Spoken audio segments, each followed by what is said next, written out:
Certainly. Here's the text with proper punctuation. Liam Neeson is an Irish-American actor. With several iconic films, he began his career in theatre when he joined the Belfast Lyric Players Theatre in 1976. Soon after, Neeson joined the prestigious Abbey Theatre in Dublin, which earned him his first film debut in the religious film Christiana in 1981. The actor played Sir G in Excalibur, then bagged more supporting roles in The Bounty, Suspect, and The Mission. Neeson also appeared in a few TV shows like Miami Vice and Ellis Island. The 80 Seconds became foundational for Neeson's career, and he cemented himself as an action legend in movies such as Taken, Non-Stop, and more. However, his versatility is seen in other romantic films like Love Actually. Liam Neeson married his wife, Natasha Richardson, in 1994.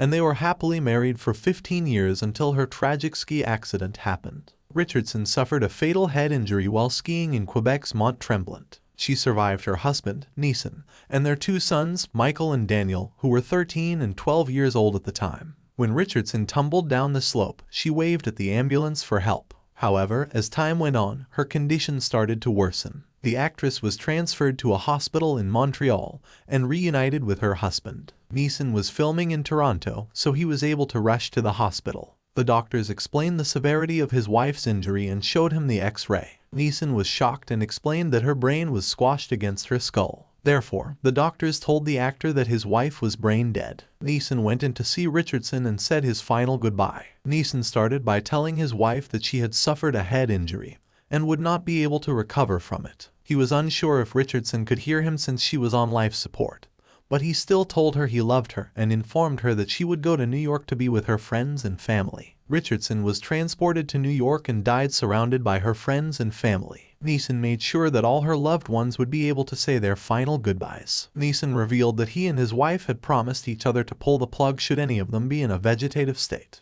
The actor even donated 3 of Richardson's organs, her heart, kidneys, and liver, which saved 3 lives. The Taken star, as an organ donor, was thrilled that his wife could help these people live. He also believed that Richardson would have wanted to donate her organs. Richardson was an English actress who starred in many fan-favorite films like Made in Manhattan, The Parent Trap, and Wild Child. She was the daughter of the legendary actress Vanessa Redgrave and director and producer Tony Richardson. Richardson was sent off to a private funeral ceremony with her friends and family. Her mother, Redgrave, broke tradition and wore a white pantsuit. The funeral service was held in upstate New York, near the home Neeson and Richardson shared with their children. The actor showed up in a black suit with sunglasses and comforted his mother-in-law as they stood next to his wife's grave. Neeson also carried Richardson's coffin into the Episcopal Church in Millbrook, New York. Redgrave has always stood beside her daughter. On her wedding day, she was the one to walk Richardson down the aisle because her father had passed. When her daughter died, she became the biggest support system for her grandsons and son-in-law. Neeson even credited her in one of his interviews after his wife's death. Neeson threw himself back into work. He starred in 34 movies in the 9 years since Richardson's passing. He admitted that he needed to work for himself and his sons. He wanted to be strong for them and not have his kids witness him drowning in depression and sadness. However, his mother-in-law was the secret behind how he balanced his personal life and work. He said Redgrave became an anchor for Neeson and his sons after Richardson died, but the actor said his children had always been well adjusted to his busy schedule. He revealed that one of his sons was born on location, so the life of an actor is pretty much ingrained in them. But he is grateful for the massive help and role their grandmother has played in raising Michael and Daniel. Redgrave became an anchor for Neeson and his sons after Richardson died, but the actor said his children had always been well adjusted to his busy schedule. He revealed that one of his sons was born on location, so the life of an actor is pretty much ingrained in them. But he is grateful for the massive help and role their grandmother has played in raising Michael and Daniel. Losing her eldest daughter made Redgrave value family more. The actress clarified that her family has always been important, but she realized how short life was and why it was critical to appreciate your loved ones while they were still alive. Richardson's sister, Jolie, also confessed that the loss of her sister did not hurt less as time passed. Instead, she felt that grief had changed her. However, Jolie expressed that her family has gotten closer and stronger. What we have done well as a family is that in honoring and supporting one another, we reformed to become a strong, loving unit, said Richardson's younger sister. For Neeson, the death of his wife took a while to accept. The actor said that none of it felt real in the first few years after her passing. Whenever he heard the door open, he still hoped to see Richardson walk in. When Redgrave was 78 years old, she suffered a heart attack. The actress was rushed to the hospital, and her chances of making it were reportedly slim. Redgrave did not think she would make it alive, so she gathered her family and friends. Fortunately, she was able to recover fully. The actress thanked a talented surgeon for saving her life. She said she would not be alive if it were not for his great work. After surviving the ordeal, Redgrave said her heart attack made her a funny person. She explained that coming close to death changed her in many ways. They do affect you very much. You realize life is precious, explained the actress. Now, Redgrave wants to get rid of the seriousness of life and go through it with humor. The iconic actress also said the way she values her life now surpasses how she did before her heart attack. She appreciated her career, nature, family, and all parts of life, but Redgrave realized how much of a miracle it was that she was still alive. Although Redgrave has a newfound perspective on life, she admitted that she was ready to kick the bucket when she was in the hospital. Trying to live was getting too tiring, she expressed. However, Redgrave said her daughter spoke to her. I was with my daughter,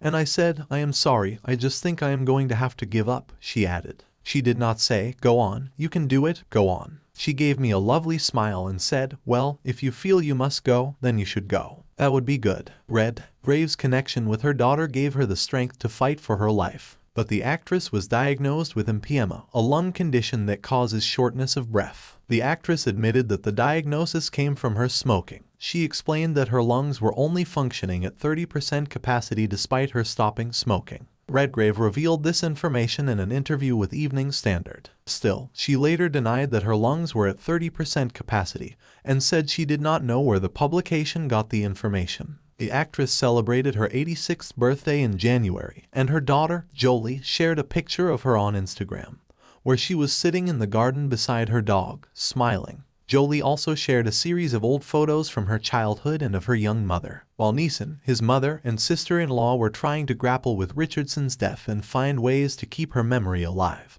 Her children also wanted their mother's legacy never to be forgotten. Neeson's eldest son, Michael, is now 27, and Daniel is 26. Michael has followed in his parents' footsteps and pursued a career in acting. He appeared in the 2020 movie Made in Italy with his father. The movie follows an artist who tries to repair his relationship with his estranged son. The film director, James Darcy, revealed that Neeson was touched by the movie after reading the script and admitted that he was scared to do it.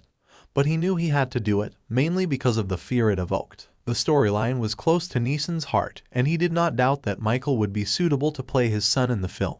He even supported his son's career and said, with Michael, acting is certainly in his blood. Michael's mother was a renowned actress, and his father continues to make box office hits. However, the 27-year-old decided to step out of his father's spotlight and build his acting career independently. In doing so, Michael changed his last name to Richardson to honor and keep his mother's legacy alive. He made the decision just before the 10th anniversary of his mother's death. While his brother, Daniel, chose a career outside Hollywood, he's still in the spotlight. Daniel works as a fashion designer and entrepreneur. Redgrave explained that Michael was not avoiding his father's prominent surname, but he wanted to acknowledge the talented actress that was his mother. Michael also opened up about dealing with his mother's death. He admitted that he still struggled to think about it. He never processed her passing. Instead, he suppressed those thoughts. After all these years, the actor said Richardson's death is still difficult to comprehend.